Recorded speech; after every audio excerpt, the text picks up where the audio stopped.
હાલ સમગ્ર રાજ્યમાં વરસાદી માહોલ છવાયો છે ત્યારે રાજકોટમાં સતત 2 દિવસથી મેઘરાજાનું આગમન થયું છે ત્યારે મહાનગરપાલિકા દ્વારા પ્રી મોન્સૂન કામગીરીને લઈને મીટિંગ બોલાવવામાં આવી હતી જેમાં સ્ટેન્ડિંગ કમિટીના ચેરમેન જયમીન ઠાકરે જણાવ્યું હતું કે મહાનગરપાલિકાના કુલ 18 વોર્ડ અને 3 ઝોન છે। 18 વોર્ડમાં ડેપ્યુટી એન્જિનિયર અને 3 ઝોનમાં સિટી એન્જિનિયર હોય છે। મહાનગરપાલિકામાં શરૂ ડ્રેનેજ અને ડીઆઈના કામોને બંધ કરી દેવા સૂચના અપાઈ છે। આ ઉપરાંત રોડ રસ્તાના કામો પણ બંધ કરી દેવામાં આવ્યા છે। શહેરના તમામ હોપડાની સાફ સફાઈની કામગીરી શરૂ છે।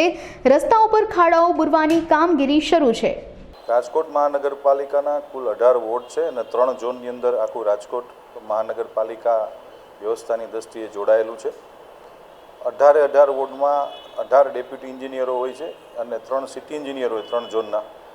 હાલમાં રાજકોટમાં પ્રી મોન્સૂન કામગીરીની રાજકોટ મહાનગરપાલિકામાં મેં એક બેઠક બોલાવી હતી। તમામ બાંધકામના તમામ અલગ અલગ વિભાગના અધિકારીશ્રીઓ સાથે એક બેઠક કરી હતી। બેઠકના અંતે એક નિર્ણય થયો છે કે હાલમાં મહાનગરપાલિકાના ડીઆઈના કામો અને જે ડ્રેનેજના કામો જે ઓનગોઈંગ હતા પાઇપલાઇન નાખવાના એ હાલ પૂરતા અમે બંધ કર્યા છે, કારણ કે ખાડા ગળાય અને વરસાદી પાણી જો એ ખાડામાં જાય અને લોકો પડે અને અનેક પ્રકારની સમસ્યાઓનું નિર્માણ થતું હતું, એટલે ચોમાસા દરમિયાન હાલ બધું બંધ કરાવ્યું છે। રોડના જે કામો છે, જે ડામરના કામ છે, એ પણ સદંતરપણે બંધ કરાવ્યા છે।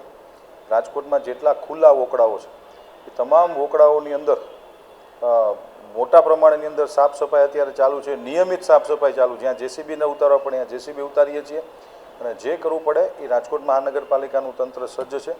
પાણી ભરાવાનો જે વિષય ધ્યાનમાં આપના ઇલેક્ટ્રોનિક મીડિયાના મિત્રો દ્વારા મારા ધ્યાનમાં મૂકવામાં આવ્યો છે। ખાસ કરીને જે બારોબારના જે રિંગ રોડનો વિસ્તાર જ્યાં મોટી મલ્ટીનેશનલ હાઈ રાઇઝ બિલ્ડિંગ હોય, એકચ્યુઅલી સેલરનું પાણી લોકો છોડી રહ્યા છે લેટ નાઇટની અંદર, જેના કારણે પાણી ભરાય છે। એમને પણ અમે નોટિસ આપવાની સૂચનાઓ આપી છે।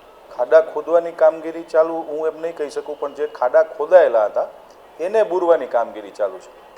આપને કદાચ એવું લાગતું હશે, કદાચ આપ સાચા પણ હશો, પરંતુ મારા ધ્યાનમાં જે અધિકારીઓ મૂક્યું છે એમાં ખાડા જે ખોદેલા છે એને તાબડતોડ બુરવા તો પડશે, કારણ કે બાકી તો એમાં લોકો પડશે, ગારો થશે, ગારો બહાર આવશે।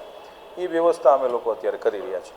કાંઈ ડિલે નથી થયું। મેં તો લાસ્ટ વીકથી સૂચનાઓ આપી હતી, પણ ક્યાંક નાના મોટા ખાડાનું કામ ચાલુ હશે, બુરવાનું કામ ચાલુ હશે। અધરવાઇઝ ડીઆઈના કામ અને ડ્રેનેજના કામ તો છેલ્લા અઠવાડિયા પહેલાં મેં જે લાસ્ટ વીકમાં પ્રી મોન્સૂન બેઠક લીધી હતી ત્યારથી જ મેં સેમ ડે કામો બધા બંધ કરાવ્યા હતા। આપણે કોઈ જાતનું મહાપાલિકા ડિલે નથી અને મહાનગરપાલિકા પ્રોપર કામ કરી રહ્યું છે।